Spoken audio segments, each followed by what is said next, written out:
This is channel of WeRebuildingWe, another production by Roadblock Prod of GGCTV.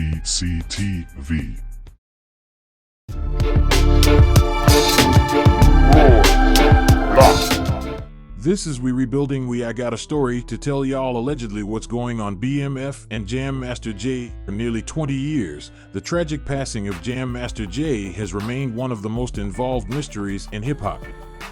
The legendary DJ from Run DMC was gunned down in the early hours of the morning on October 30th, 2002, at his recording studio in New York City. In the years that followed, multiple suspects were monitored thoroughly, including notorious drug dealers like Kenneth Supreme McGriff, until Carl Jordan Jr. and Ronald Washington were both indicted for his murder. According to reports, the crime above stems from a botched attempt to purchase cocaine. The suspects are tentatively slated to begin their murder trial in February 2023. One of the high-profile witnesses that the feds want to subpoena is Southwest T, aka Terry Flenory. Known for its prolific drug empire, BMF was also an influential entity behind the scenes in the rap game. Prosecutors believe the organization's interests intertwined and that Jam Master Jay was selling drugs on behalf of BMF. Based on intel from various DEA agents and federal informants, there is a growing suspicion that his death may have been due to a transaction involving dope supplied by BMF. November 30th, 2022, federal prosecutors out of New York City subpoenaed Black Mafia family co-founder Terry, Southwest T, Flenory earlier this year to testify in the highly anticipated Jam Master Jay murder trial scheduled for February, per multiple sources familiar with the government's witness list.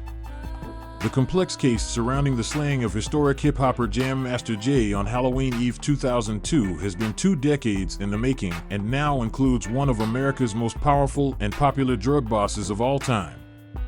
Terry Flenory and his big brother, the iconic Demetrius Big Meech Flenory, started the BMF organization on Detroit's far southwest side in the early 1990s. By the dawning of the 2000s, the Flenorys had established BMF outlets in almost 24 states across the U.S. and were the biggest dope boys in the country.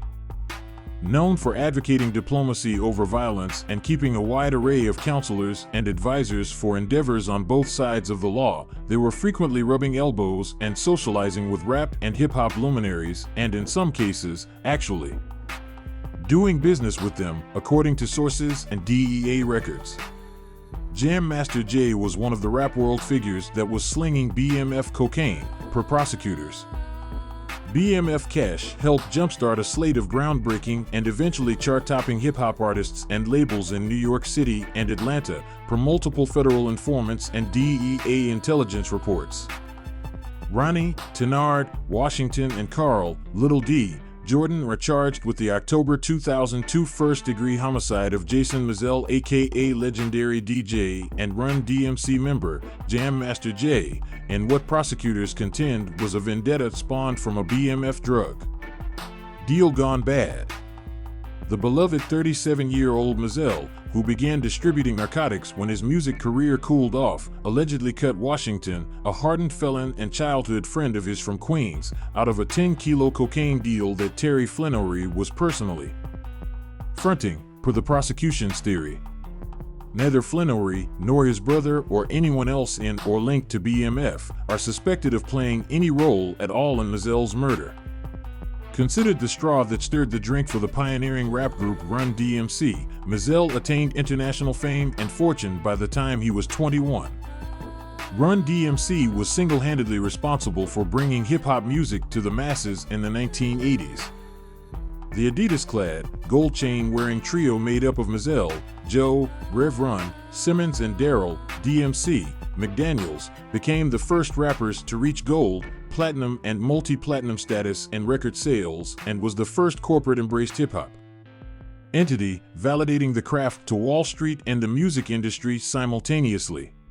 Mizell was shot to death execution style on the night of October 30th, 2002 inside his custom-built Queens recording studio.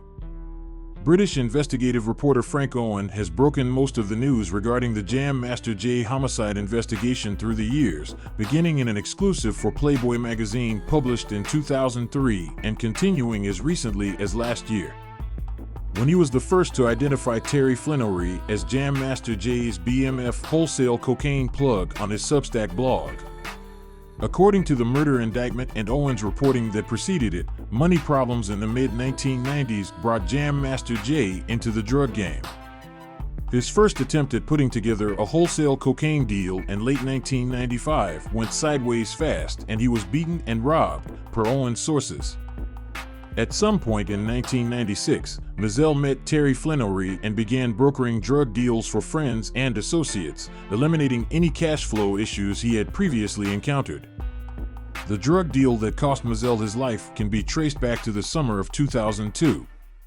Just months prior, Mizell had helped BMF shot callers create a Baltimore satellite crew, staffed with people from Queens, New York, according to Owen's reporting. Upon Mizell's boyhood friend, notorious Queens stick-up kid, Tenard Washington, returning to town from a prison stint in March 2002, Mizell bought him clothes and a car, gave him a place to live, and promised him a job in the Baltimore crew. The problem was the leader of the Baltimore crew, another Jam Master Jay confidant, had personal issues with Tenard Washington and didn't want him involved in any BMF drug activity. In July 2002, Mizell took Washington with him to a meeting in Washington, D.C. at a luxury hotel with Terry Flinory, where they collected 10 kilos of cocaine on consignment and earmarked for sale in Baltimore. The 10 kilos were worth $250,000. Flinory had heard bad things about Tenard Washington, didn't vibe with him in their Washington, D.C. trip, and made his feelings about him known to Mizell following the encounter, according to GR sources. Mizell chose to remove Washington from the deal, and that decision resulted in Washington planning to have him killed, prosecutors assert. Washington, 58, is alleged to have recruited Little D. Jordan to be the triggerman.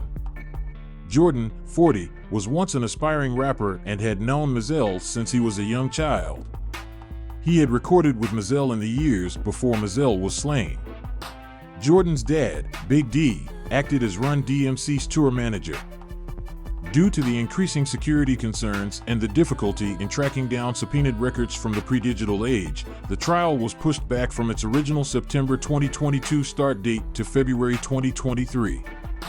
Last month, Owen reported on his Substack blog of witness intimidation tactics allegedly being deployed by Washington BMF was dismantled courtesy of the DEA's landmark 2005 Operation Motor City Mafia bust, which netted more than 175 convictions and confiscated nearly $300 million in BMF-connected bank accounts around the globe.